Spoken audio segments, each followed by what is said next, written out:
All right, I decided that I'm in the market for an electric push cart. I've seen a lot of these at different courses around the Calgary area, and a lot of people are using these electric push carts. What I see is that there's a whole bunch of different varieties of these carts, so it's kind of hard to find, what is the best one to buy, what's easy to use, what's cost effective, and those types of things. So I went over to just the Golf Town website and took a look what they had. So what I found out is that the kind of entry-level price point is in that kind of $1,000 price range. This one starts at $799 and kind of goes up from there. So these ones look like you still have to all push yourself, where there's other ones that are remote control powered or others that follow you. And then that's obviously a higher price point. Like I think it's anywhere from $3,000 to $5,000 for a golf cart that follows you. That's just a little out of my budget, so I'm hoping it can kind of be in that entry-level price point.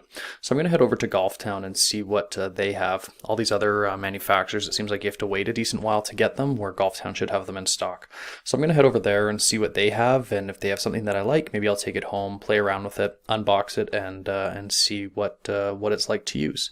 So we'll go from there, and then I'll let you know if I find one. Okay, so we ended up making our final decision. We ended up going with the MOTOCADDY S1.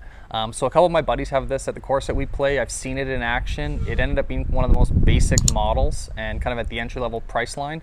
So we're going to unbox this and show you guys what to expect if you plan on choosing an entry-level electric push cart.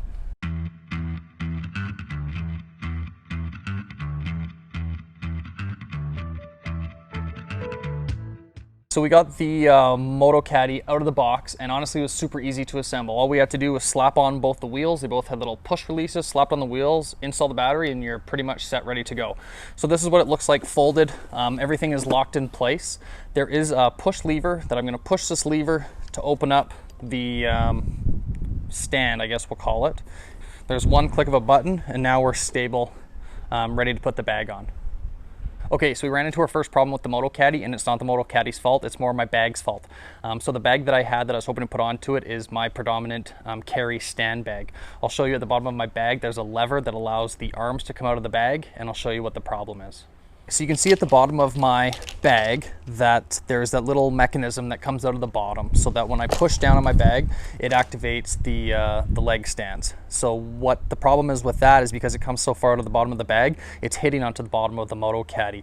So I'll show you what my bag looks like, and then I'll show you what a proper bag would look like on the MOTOCADDY. Okay, so when I go to put my bag onto the MOTOCADDY, this little lever is causing me so much grief that you can see right away as it sits comfortably, these stands are being activated because of the push release on the bottom. So again, it's not the MOTOCADDY's fault, it's just for my bag is not meant to be on any type of rickshaw, which is kind of annoying because I do use a push cart sometimes, and that definitely gets in the way. So it's more of a bag issue than the actual MOTOCADDY. I grabbed my wife's bag, and she pushes a lot more than I do, and I realized that her bag doesn't have that bottom lever, that it still does the same function, but just the way that Ping designed this bag is that little lever isn't sticking out of the bag. So when I go to put this onto the MOTOCADDY, it sits flush and the stand is not activated. In fact, the stand is still nice and tight to the bag.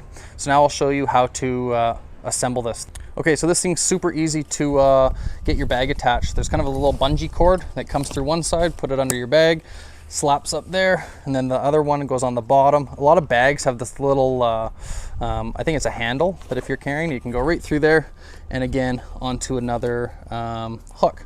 So on the MOTOCADDY, it's a very simple setup. There's really only one button, this big red button. What this button does is you can push it in to get it going or turn it to get your speeds. So it has 1 to 9, 1 being the slowest, 9 being the fastest. Let's say we're going to start at a really slow pace. We're going to press the button and it's going to take off on us. You can let go of it and kind of walk with your bag, but you still kind of steer it as to what direction you want to be going on the golf course. Okay, so in wrapping up this video, the MOTOCADDY S1 definitely does exactly what we were hoping for. It takes a lot of stress off of our back. We don't have to carry our bag anymore. It's going to help us with those uphills especially. Golf is tiring already, that now this is just one less thing that we have to worry about.